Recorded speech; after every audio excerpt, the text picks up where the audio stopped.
ഞാനും കണ്ടു അമ്മേ, ഞാനും കണ്ടു. ഇതിങ്ങനെ ഒരു അത്ഭുതത്തെ കൊണ്ടെത്തിക്കുന്നു ഞാനും വിചാരിച്ചില്ല. പറഞ്ഞാ വിശ്വസിക്കില്ല. അളിയും കൊണ്ട് നോക്കിയേ, ഇന്നലെ രാത്രി മുതൽ ഞാൻ ഇതുവരെ കണ്ട സുമതിയല്ലേ ഇവള്. കംപ്ലീറ്റ് മാറിപ്പോയി അളിയാ. അർദ്ധരാത്രി തന്നെ ഇങ്ങോട്ട് പുറപ്പെടാൻ നിന്നതാ, പക്ഷെ ഞാൻ പിടിച്ചു നിർത്തി. അതുകൊണ്ടാണ് രാവിലേക്ക് ആക്കിയത് അല്ലേ?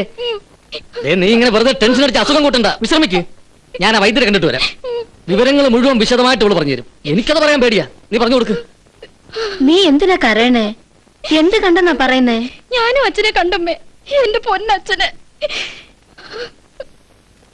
ഇന്നലെ രാത്രി ഉറക്കം വരാതെ തിരിഞ്ഞു മറിഞ്ഞും കിടക്കുമ്പോഴാ വെള്ളം തരുവോ, ഇത്തിരി വെള്ളം തരുവോന്ന് ആരോ ചോദിച്ച പോലെ തോന്നിയത്. എഴുന്നേറ്റ് നോക്കുമ്പോ ചേട്ടനടുത്ത് പോത്ത് പോലെ കിടന്നുറങ്ങുന്നു. പിന്നെ ആരാ ചോദിച്ചത്? ചേട്ടനല്ലാന്ന് മനസ്സിലായി. ശ്രദ്ധിച്ചപ്പോ കിണറിന്റെ അടുത്തുനിന്നാ വിളിക്കുന്നത്. ഞാൻ പതുക്കെ ചെന്ന് വാതിൽ തുറന്നു. നോക്കിയപ്പോ കിണറിന്റെ കരയിലുണ്ട് നമ്മുടെ അച്ഛൻ നിൽക്കുന്നു. അതേ വേഷം, അതേ ചിരി. എന്നെ കണ്ടതും മോളെ ഇത്തിരി വെള്ളം തരുമോന്ന് ചോദിച്ചു. പിന്നെ എനിക്കൊന്നും ഓർമ്മയില്ല. ഞാൻ ചെന്ന് വെള്ളം കോരി ബക്കറ്റിയും തന്നെ അച്ഛന്റെ കയ്യിലേക്ക് വെള്ളം ഒഴിച്ചു കൊടുത്തു. അച്ഛനത് മുഴുവൻ കുടിച്ചു. ഭയങ്കര ദാഹമായിരുന്നു.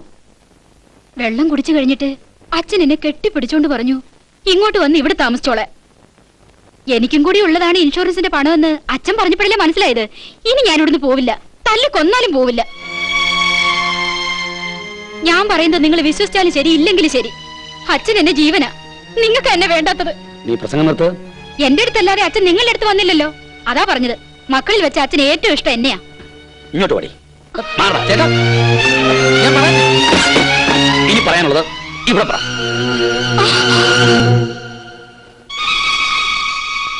എടി, ഇൻഷുറൻസിന്റെ പണം പിരിക്കാനേ വേറെ മാർഗങ്ങളുണ്ട്.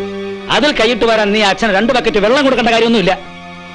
പുറത്തുള്ള ഒരാൾക്കും അച്ഛൻ ഇവിടെ ഉണ്ടെന്ന് അറിയില്ല. നിന്റെ നാവിൽ നിന്ന് ആരെങ്കിലും ഇതറിഞ്ഞാൽ നീ അടക്കം എല്ലാവരും ജയിലില്ല.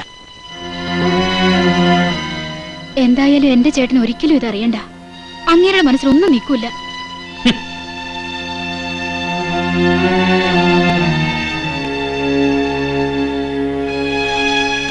അച്ഛാ,